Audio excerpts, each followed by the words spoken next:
हनुमान् श्रीपदो वायुपुत्रो रुद्रो नघोजरः अमृत्यवीरवीरश्च ग्रामवासो जनाश्रयः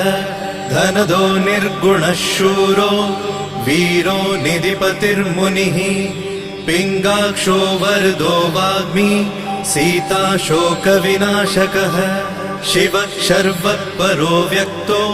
व्यक्तो धराधरः पिङ्गकेशः पिङ्गरोमा श्रुतिगम्यः सनातनः अनादिर्भगवान् देवो विश्वहेतुर्जनाश्रयः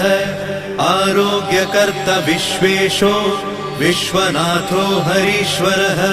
भर्गो रामो रामभक्तः कल्याणप्रकृतिस्थिरः विश्वम्भरो विश्वमूर्तिर्विश्वाकारश्च विश्वपः विश्वात्मा विश्वसेव्योऽथ विश्वो विश्वहरो रविः विश्वचेष्टो विश्वगम्यो विश्वध्येयः कलाधरः प्लवङ्गमः कपिश्रेष्ठो ज्येष्ठो विद्यावनेचरः बालो वृद्धो युवा तत्त्वगम्यः सुखो यजः अञ्जनासूनुरव्यग्रो